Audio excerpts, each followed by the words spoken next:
Oh, folks, this is the second time I'm recording this because of the stupid lawnmowers running outside that are making a racket. And that's one of the reasons I've been using synthetic voice in the last couple videos. A couple reasons. Some of you may have liked it, some of you may have not. But frankly, I do ramble at times, and I don't always like the way I sound when I play back my recordings, so that's why I did it. But, you know, I can focus on what I want to say, like that first video I made 2 videos ago, the Book of Revelation is bullshit. 7 minutes, folks, 7 minutes. That would have taken at least 14 minutes if I had talked, because I can write down exactly, be precise. Oh, God, fucking lawnmowers! Hold on, I gotta pause this. Oh my gosh. Okay, so anyway, so here's a video follow-up on the Book of Revelation is bullshit. If you don't like the noise in the background, I'd be happy to go back to typing everything out. Just let me know. But there's always some kind of interruption here, dog barking or something that I have to work around. So, I made a video a couple videos ago. Prove to yourself that the Book of Revelation is bullshit. And of course I got immediately attacked. 2 guys in particular, this guy Thomas Anderson, I think is just a troll, and this guy Sean Y, who is an actual YouTuber, but you know, he's stuck on his beliefs. 2 years ago, 3 years ago, this guy is talking about the blood moon. I see a blood moon rising. Of course, nothing happens in 2014 and 15. He doesn't even pause to take a break and do a little self-reflection. I have to tell you, folks, I have changed my mind on things. If you go back to my earliest videos and look at what I used to believe, you know, thinking is there is evolution that goes on in thinking, at least. It may not go on in Darwinian ways, but it does happen. So, and there is an afterlife. I'm not an atheist, but I am a definite realist and an evidentially based realist. And unfortunately, that means I'm in lonely territory because people like to have answers to these big questions. Sometimes there are no answers, and other times their answers aren't what fits their worldview, and people like to stick to their worldview and not have that changed. And core beliefs, so that's what it comes down to. So you can have your scientist that has a core belief in materialism, and of course he's willing to change, or she is willing to change their scientific theories or their beliefs about things. But if you show them evidence that materialism, the model reality that they core believe in, is wrong, that all of a sudden there is no difference between that scientist and some religious person like Sean here, who you can show them why the Book of Revelation is bullshit. And no, there's no change. You get the backfire effect, you get them doubling down, you get them insulting you, you get the first open-minded comment, as I mentioned in my follow-up video. Where is it? Oh, this is his channel. You know, where he opens up with, I'm going to tear this video apart, you know, because, see, he already has the conclusion. So he doesn't need to look at my evidence. He doesn't need to look at all the source material. 7-minute video with specific instructions on what to do, on how to prove to yourself that the Book of Revelation is bullshit. The whole point here being you have to prove it to yourself because, as I say in this video, my British voice, but come on, folks, who doesn't love a good accent, right? Whether it's Australian, or from New Zealand, or Scottish, or Irish, or British.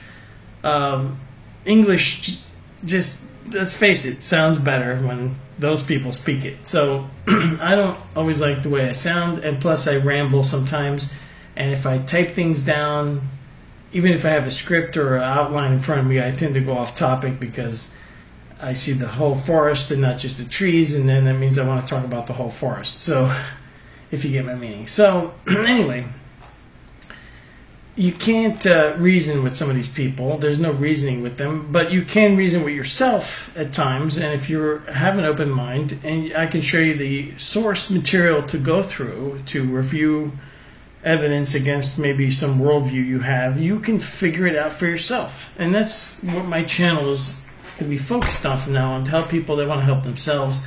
because you can't force feed knowledge.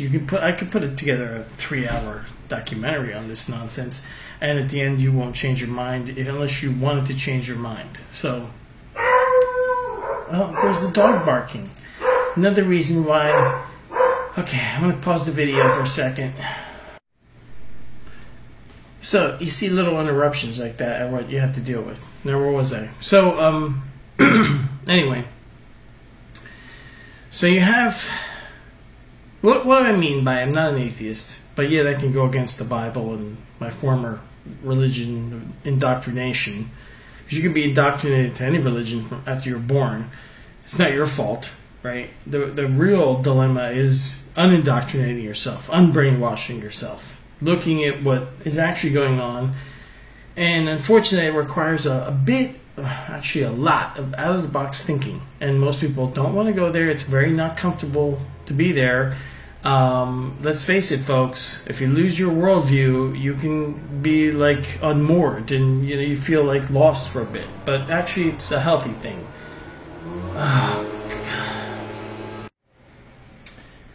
So, I had to pause the video again because the guy's now with the blowers going around the building.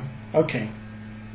So, this is why I'm probably going to go back to the British voice. I can't deal with this shit. Anyway. Okay, so, the Book of Revelation is bullshit. A lot of things in the Bible apparently are bullshit. It doesn't mean that there isn't an actual being named Jesus that shows up in their death experiences. There is. And I don't know what that means. It's certainly, he doesn't have the personality that a lot of Christians think he has. He's all about love and not about this Book of Revelation doom end time being. It's not there. So the atheists are wrong, the religious are wrong, and I am kind of alone out here. This guy Sean Y, there's no getting to him. No getting to him. So another thing, like I said, I've been wrong about things. So in some of my past videos, I mentioned Crow 777. I was intrigued. Again, a lot of these things, folks, when you hear something shocking, something intriguing, something outside the box, especially for somebody like me, and if there's an element of truth to it, I may latch onto it for a while until I sort it out. This guy, Crow 777, obviously he is some kind of manipulator. And I never bought this thing that he uses After Effects or special effects software to make that lunar wave. I never bought that. But then I found this channel, Dazza the Cameraman. This channel, everything you see, I'll link to in the description below. He's figured it out. There's videos on here that explain exactly what that lunar wave is, which is a jet contrail as it rises after the jet flies by, and the jet is below the horizon line of the moon. And okay, and the dog's in here with me now, so she can't bark at the lawn people. Anyway, there's a lot of videos on here on his Crow 77 debunkery project, which is hilarious. What about everything? Now, here's the thing. You can prove to yourself. Here's an agnostic website. Once again, it goes through so many different facts and logic and reason on why certain things just aren't so. They want to have all this dogma and doctrine in these religions that are provably wrong, and they cannot break away from them no matter what, and you get attacked with all these insults, and there's just no evidence for it. On the other hand, let me see where it is. Okay, so everybody that watches my channel is probably aware of the AWARE study, right? So awareness during resuscitation. This was an in-depth study. The scientist behind this, I've heard this guy interviewed, even though these scientists obviously were set out to prove the consciousness is part of the brain. They were secretly trying to prove that. They did an honest study, and even despite the results of the study, the one guy, I still hear him say that, he doesn't believe in life after death. I want you to look at this one part here. This is a scientific study that is peer-reviewed. And all these atheists out there, they need their peer-reviewed. So this is genuine stuff here, folks. The scientist that is interviewed about this all the time clearly does not even want to accept his own findings. And that's what I'm talking about. So here you have the results, a summary of the results. And this one in particular, one had a verifiable period of consciousness awareness during which time cerebral function was not expected. Now, what's going on is, if you study near-death experiences enough, you find out that there's a lot of cases of verifiable near-death experiences. Now, how can it be verifiable if they're dead? They're verifiable because the consciousness, whatever we actually are, that's not our bodies and it's not our brains. When our body and brain shuts off, consciousness that we are is still there, and it usually exits the body. Now, at this point, at least it seems to, that's what the perception is. Some people even describe it as a popping out of the body, or they have a sensation that they just popped out. And there's all these similar things, that they experience. But one of the key things is that before they move on to some higher dimension, before they encounter a deity or a spirit or dead family members, before all that happens, there is a short period of time where the consciousness, free of the body, can move about and is still apparently in our realm, in our immediate vicinity, wherever this is taking place. So let's say it's in a hospital, and let's say you have doctors and nurses, and you're in a hospital room, and all of a sudden you're not in your body anymore because your body is shut down, and you're able to move about the hospital. So you can watch what's going on in the room, usually from an elevated perspective. You're looking down. Or sometimes you move outside the room. You go in the hallway, or you go to the nurse's station, or maybe you think about your home and suddenly you're there. Now, the spirit seems to have unique abilities that we don't experience in the body.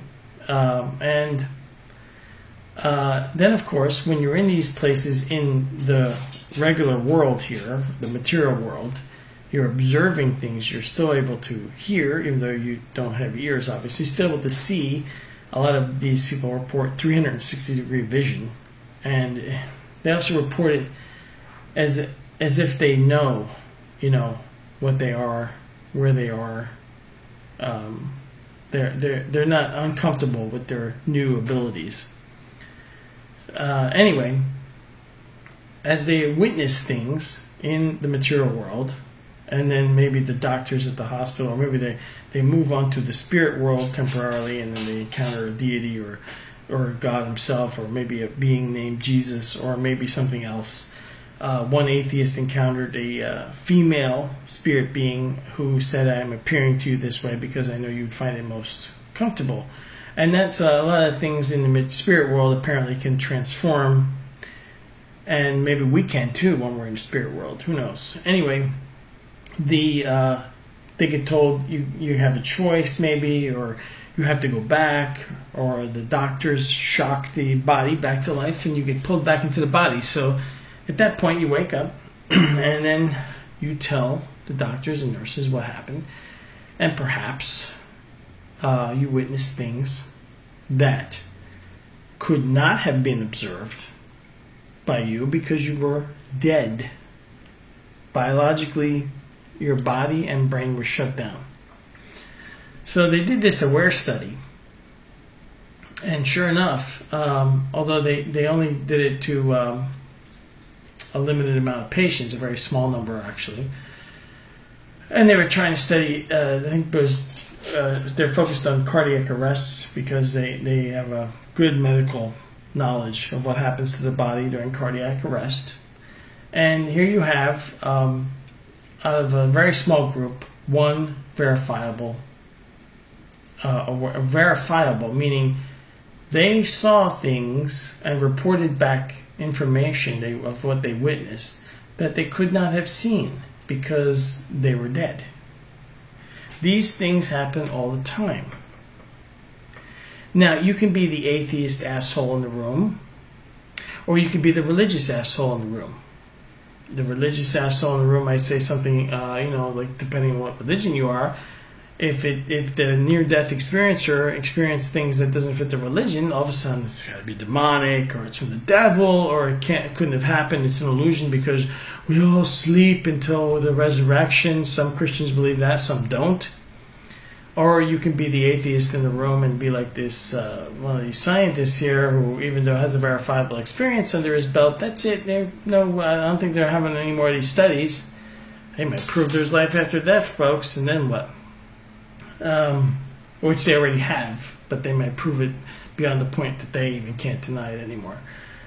And so you have this big problem, this big dilemma that, what people believe is not consistent with reality. And even I have gone through this, so I understand the learning curve involved. You're indoctrinated into a religion. You're brainwashed, literally, into a religion. A lot of tradition is actually just brainwashing. What's really the difference between tradition and brainwashing? There's a really fine line there. Or you've been hurt by religion, and then you become an atheist. But in reality, the evidence just says that you're all wrong. Okay? And that's what I'm all about. I don't give a fuck what you think. I'm about the evidence. But not the pretend evidence, the pseudo-evidence that the atheists latch onto. Because let's face it, folks, you can't pin these people down on anything. Atheists are the most frustrating, but also really not any more than religious people. I'm dealing with this Sean Y character now, I don't really see any real difference between the two. Okay? You can't argue with them. You can't convince them of anything. You cannot show them any evidence that counters their worldviews. None of it will be worthy enough. That's why I did my video as prove to yourself. Because I realize this now. It's pointless. Either you already agree with me, or you are already questioning what you believe, in which case you might be open-minded to look at what I'm saying. Or you have your beliefs and absolutely nothing I can show you will change your mind. Nothing. I made a video about the comments. The comments, because they were hilarious to me. These people here have been back and forth with me. And there is no changing them. And first of all, there's videos on YouTube that explains why you cannot win an argument in a comment section. Has to do with a lot of things, primarily because 80% of the argument has to do with body language, and since you're writing or typing, you're losing 80% of the communication right there. And the other 20%, well, you're not going to change anybody's minds in the comment section here. You can link to all the evidence you want, doesn't fucking matter. So, yeah, here's an article from near-death.com, fallibility of the Bible. But it doesn't mean there's no God. It doesn't, and I'm not saying I even understand what that is. Super consciousness, or a global consciousness, or the ultimate consciousness. Near-death experience of atheists. Fascinating. Religion and a near-death experience. The two don't go together. No religion, really. People like Sean Y here and his closed-mindedness while he thinks he knows it all. Good debunking of Crow 777 here. I think this guy nailed exactly what's going on there. Plus, Crow 77, 2 or 3 videos ago, space is made of water. I'm starting to think he's just mind control. Department of Psychiatry and Neurobehavior Sciences in Virginia, from the University of Virginia. These guys know consciousness is not in the brain. That's why these AI people are so frustrating too. Or these scientists, they say, well, what are we going to do when the machines become conscious?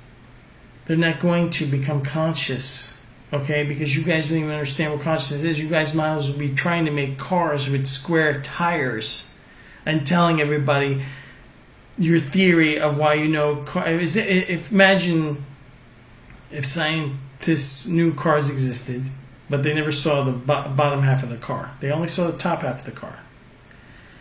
And they were trying to recreate this thing they see called the car. They know it can move, and they become convinced that it has squares underneath that can move the car. But none of their experiments make the car move really well. It's like that. The scientists that think they can make the AI or put their consciousness in a machine because they're going to copy their brain, these fucktards don't know what the fuck they're talking about.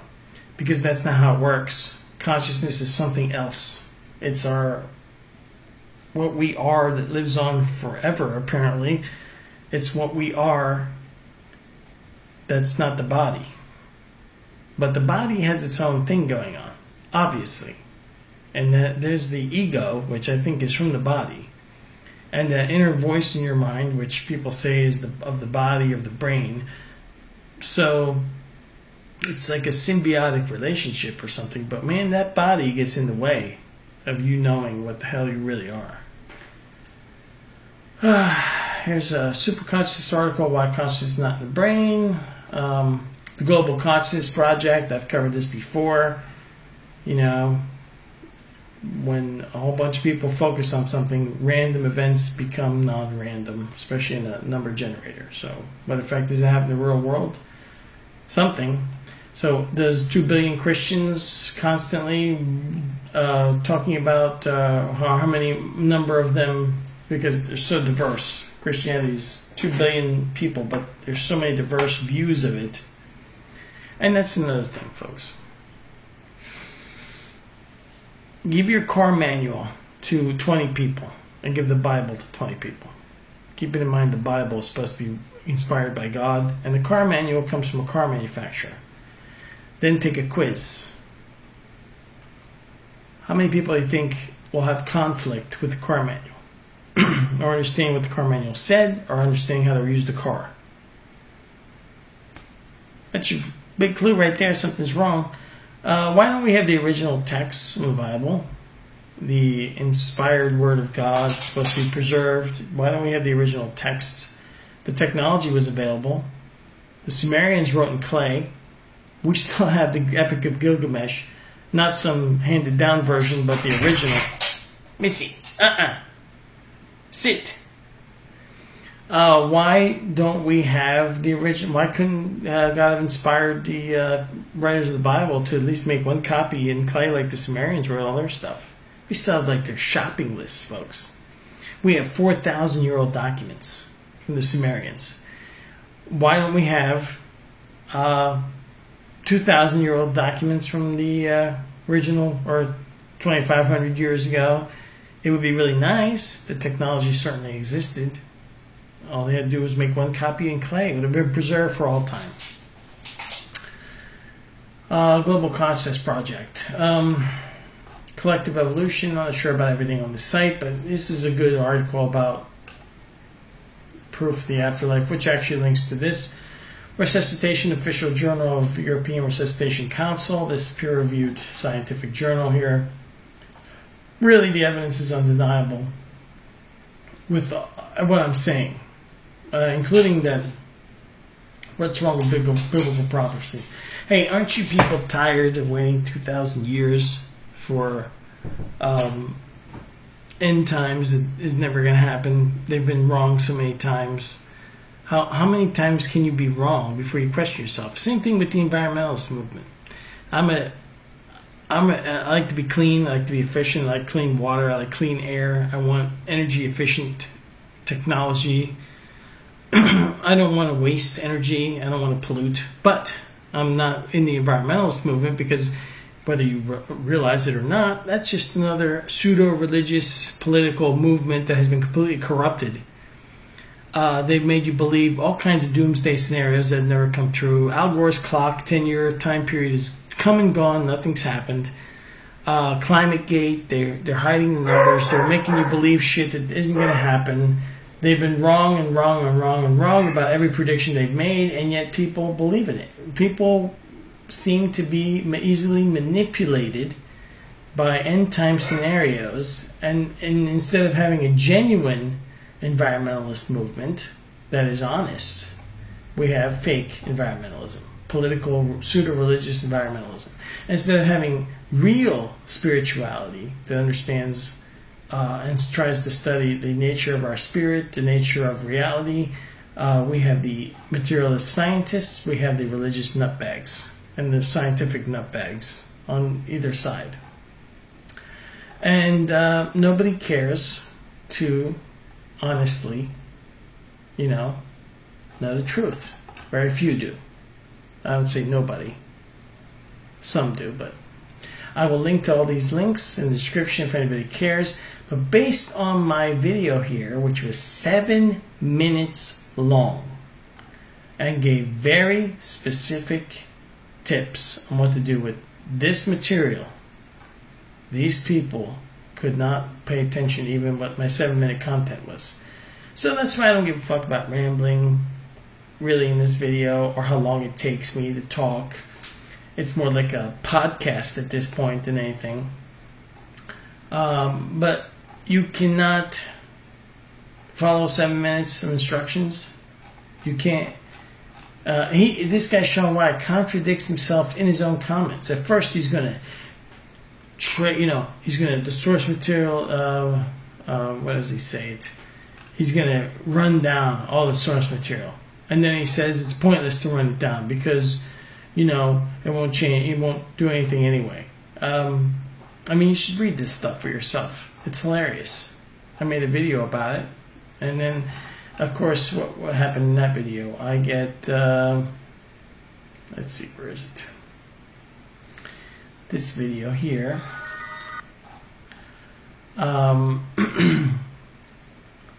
This guy is, in fact, the fact that I used a cartoon, a picture, and a synthetic voice.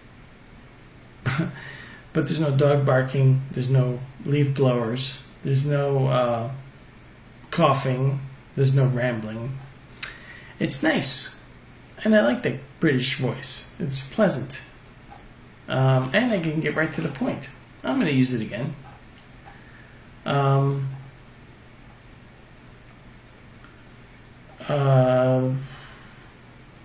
Trolls, This guy here, this guy is nice. Guru Mage. Love your videos.